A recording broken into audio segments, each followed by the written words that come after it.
વડોદરામાં સર્જાયેલી ગંભીરા બ્રિજ દુર્ઘટના બાદ છોટાઉદેપુર જિલ્લા વહીવટીતંત્ર સફાળું જાગ્યું છે। બોડેલી તાલુકાને જોડતા મહત્વના તમામ બ્રિજની તપાસ હાથ ધરવામાં આવી હતી। ત્યારે લોકોની સલામતી અને સુરક્ષા તેમજ સાવચેતીના ભાગરૂપે મેરિયા અને ઓરસંગ બ્રિજ પર ભારદારી વાહનોની અવરજવર પર પ્રતિબંધ ફરમાવવામાં આવ્યો છે। તેવામાં એસટી બસમાં મુસાફરી કરતા મુસાફરોની પણ હાલત કફોડી બની છે। ગત રવિવારે રાત્રિના સમયે છોટાઉદેપુર જતી એસટી બસ અચાનક બોડેલી એસટી ડેપોમાં રોકી રૂટ બંધ કરી દેવાતા અનેક મુસાફરો અટવાયા હતા। તો બીજી તરફ સોમવારના રોજ શાળા અને કોલેજ જતા વિદ્યાર્થીઓ તેમજ વડોદરા અને બોડેલી અવરજવર કરતા નોકરિયાતોને ભારે હાલાકી વેઠવાનો વારો આવ્યો છે। ના છૂટકે મુસાફરોએ ખાનગી વાહનોનો સહારો લીધો હતો, જ્યારે બહારથી આવતા લોકો હવે નાના વાહનોમાં મુસાફરી કરવા મજબૂર બન્યા છે।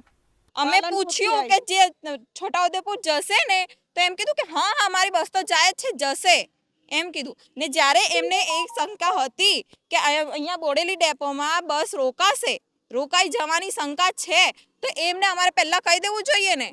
કેમ છોટાઉદેપુરની ડાયરેક્ટ એ લોકોએ ટિકિટ કાપી, બોડેલી નહીં કાપતા?